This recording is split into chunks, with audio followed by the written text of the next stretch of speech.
Welcome to the Prospective Doctor podcast, brought to you by Med School Coach. Each week we cover topics related to the pre-med journey to medical school and beyond, from the MCAT to completing your application and from starting medical school to choosing a specialty. Our podcast will provide essential information for anyone contemplating a career in medicine. Hi, this is Dr. David Flick from medschoolcoach.com. I'm the director of the Residency Advising Division. I want to spend some time talking a little bit about preparing for residency applications, the ARIS timeline, the NRMP timeline, talk a little bit about the match process, why the match process even exists, and then how to do well on all that stuff. So let's start off with a little bit of a timeline. So a lot of you guys out there listening, maybe some of you are already applying to residency right now, and so you're kind of looking forward to match week in March. So this will be a little bit of a refresher, kind of give you some information to kind of help set expectations.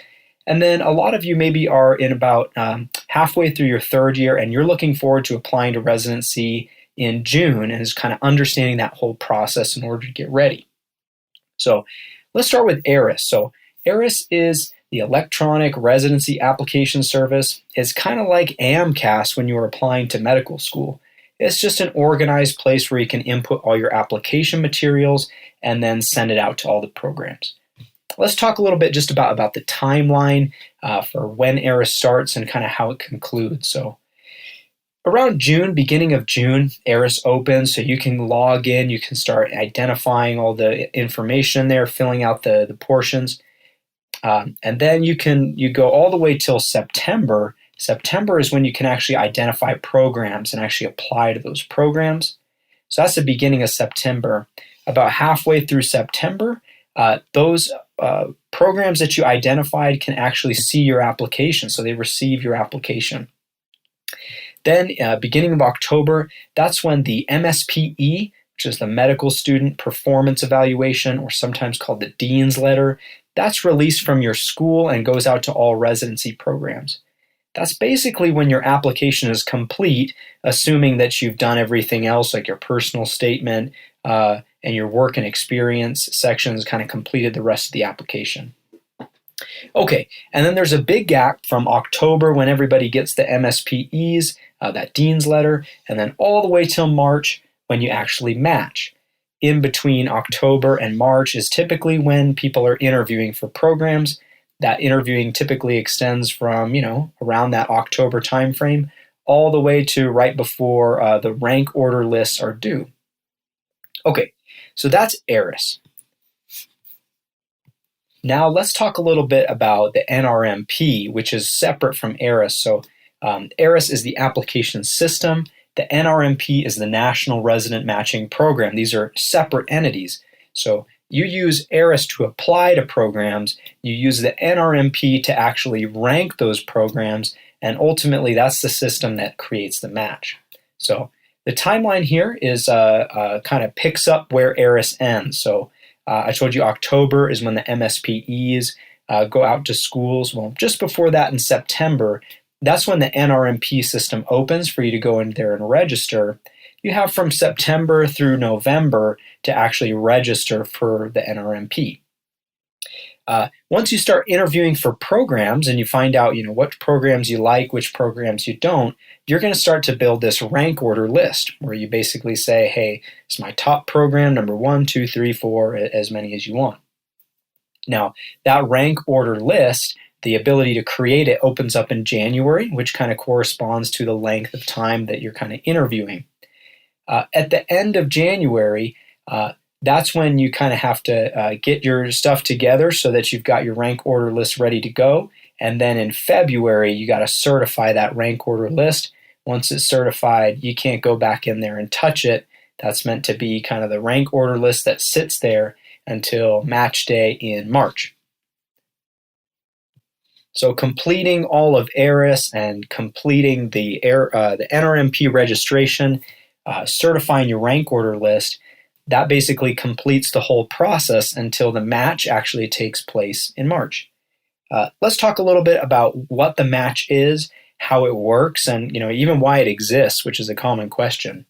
So back in the day, a long time ago, when medical students were graduating from medical school and going off to start their training as interns and residents, there was no algorithm, there was no matching process. Basically, hospitals had to compete to fill these programs across the country. So what they were doing was just kind of reaching out to medical students and making offers. And those offers could come in second, third, fourth year. The more competitive the process became, the more aggressive those hospitals were at recruiting these top students. So you could get an offer if you were a top student really early in your medical school education, and that seemed to be kind of unfair for all students because it was kind of unregulated and everybody was just matching at different times and making deals with hospitals. So the powers that be decided to create some sort of algorithm that basically sorts the rank list from a medical student's perspective, the rank list for what exactly the hospital wants for their applicants, and then use mathematics to basically pair these together. Interestingly enough, the mathematics that were used to kind of study and build this matching system actually won a Nobel Prize and is kind of used for all sorts of different applications. Now, the match can seem kind of opaque because you submit this thing and then you don't hear about it for quite a while, and then all of a sudden one day you open up this envelope and you find out where you match. The NRMP actually has a video that's posted on their website, which we can link below, which kind of walks you through how the match process works and uses like an example of several different applicants, several different programs to show you how the algorithm works. I find myself watching that video several times throughout the year just to remind myself of exactly how the process works, because it is kind of complex. The gist of the situation is that the algorithm basically tries to go down your rank order list and pair you with a hospital. It keeps going down that list and trying to pair you until it finds a match. We'll talk a little bit more about how to do well in the match, how to structure your rank order list in just a moment. But let's explore the idea of, well, what if you actually don't match in that algorithm? NRMP has a separate program here called the Supplemental Offer and Acceptance Program, or SOAP for short. A lot of people commonly refer to this as the scramble. Basically, how this works is that if you find out you don't match, well, you're going to get notified, and then you're going to have to go through this SOAP process, which lasts for 2 days in the match week cycle and allows a different process for basically matching to a program. It's not the same way, okay? So you're not going to be ranking programs. They're not going to be ranking you. This is a little bit more straightforward. The gist of the program here, and again, NRMP publishes a video on this one too that kind of walks you through how the process works, which I strongly encourage watching several times probably. But basically, you'll get access to find out at some point, which we'll talk about in a second, that here's all the programs that didn't fill. And then you can go and apply to those programs, up to 45 of them. Once you certify, hey, here's all the programs that I want to apply to, then programs can access your application, they'll review your file, and they may or may not extend you an interview. Sometimes that communication is over email, but most often it's a phone call, which means it's super important to have accurate contact information in your file. They'll reach out and they'll conduct an interview with you, and then that information will be released later in that week so that you can find out if you match through the SOAP process. The SOAP process itself can be a little bit confusing because it operates in several different rounds. So understanding how the match week is structured really helps you understand how the SOAP process works. So let's talk about match week. So match week typically occurs second, third week of March. This year it's going to be March 20th. Now, the match itself occurs usually on the Friday of that week. Now, the Friday before, you will be identified through the SOAP process if you're eligible for SOAP. This doesn't mean that you didn't match or you did match. It's just letting you know that you're eligible for the process based on certain criteria of, are you going to graduate medical school and be available for training in July, and several other factors like that. So you'll get notified there. So the weekend passes, and then on Monday, you actually find out if you match.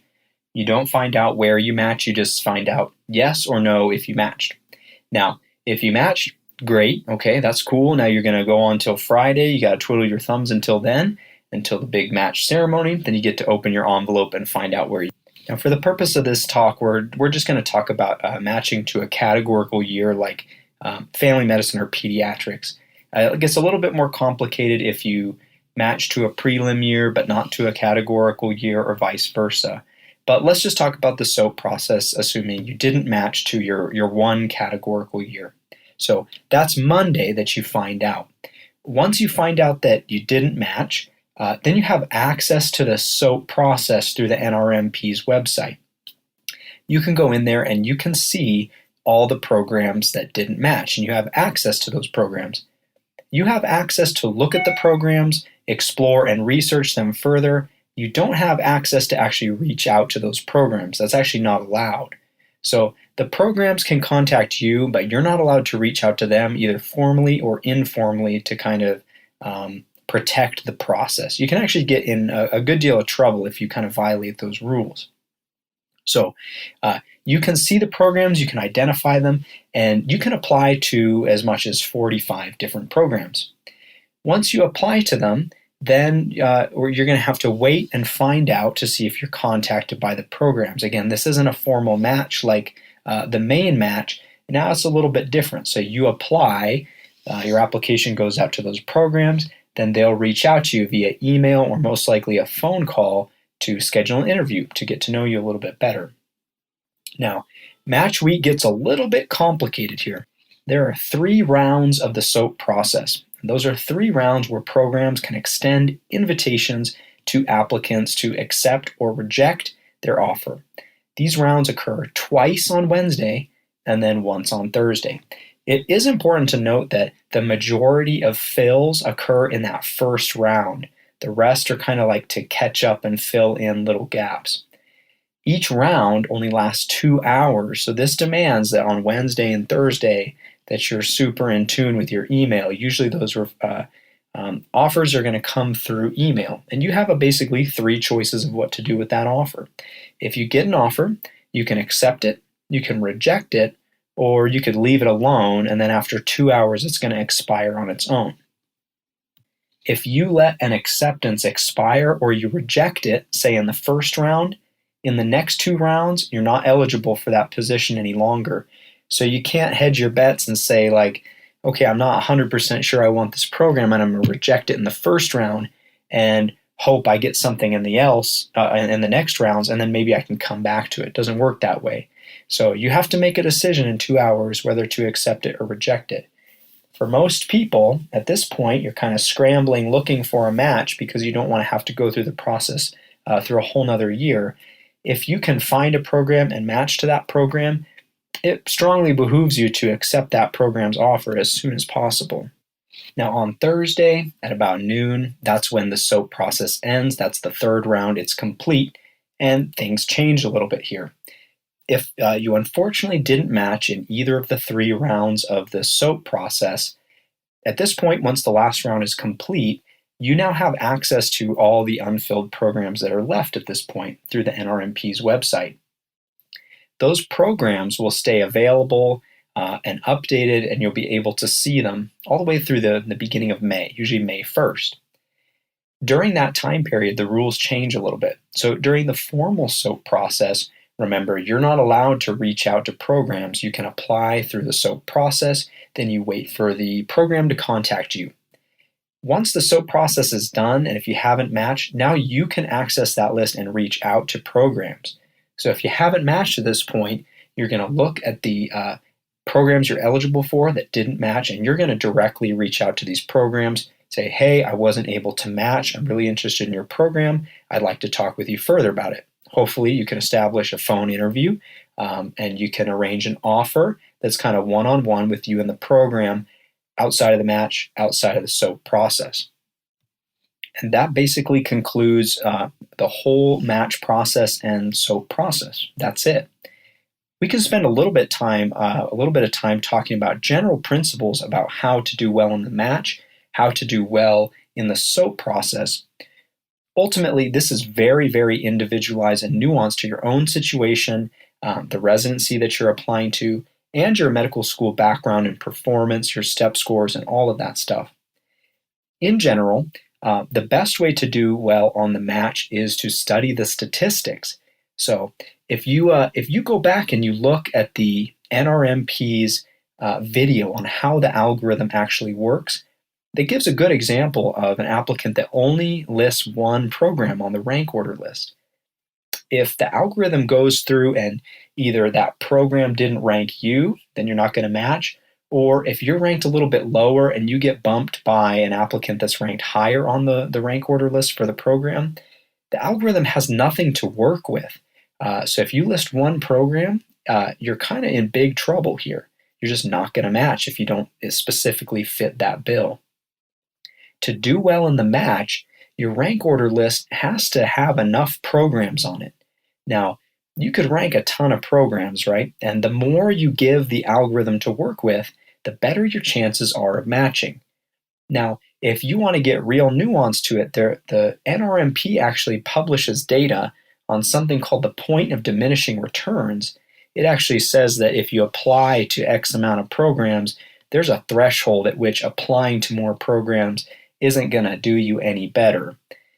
The same kind of data doesn't exist specifically for rank order lists, but you can kind of imagine if you got 100 programs on there, ultimately, if you're not competitive within maybe the first 20, you probably aren't competitive enough to match at all. But make sure that even if you're an ultra-competitive applicant, you're not just listing a handful of programs. Get plenty of programs on that rank order list to give the algorithm its chance to do its job. When it comes to the SOAP, timing is everything here. So if you don't match in the main residency match, you're going to have to be very proactive here. I said you can apply to 45 different programs in the SOAP. You probably want to apply to all 45 to maximize your chances and cast a broad net. During that week, you need to make time that you've kind of isolated yourself, cut off everything else in your schedule so that you're going to be available to field phone calls, answer emails, and stay in tune with what's going on with the SOAP process. You're also going to want to brush up on your interview skills. This is kind of a high anxiety situation, right? You didn't match. You're having to go through the SOAP process. You're interviewing with people that you've never met before, likely. So you want to make sure that your interview skills are top-notch, especially getting comfortable with interviewing over the phone where you don't have other cues like body language. You can't kind of read your interviewer. So you're going to have to brush up on those interview skills.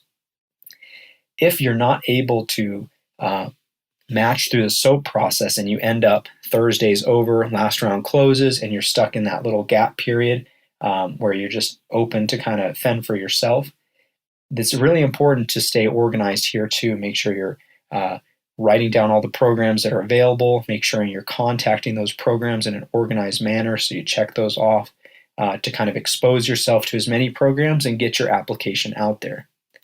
Ultimately, the whole match process is anxiety-provoking to say the least. It requires a lot of diligence, a lot of organization, and it requires a very well thought out process. So the best way to be successful in this whole process is really to start early.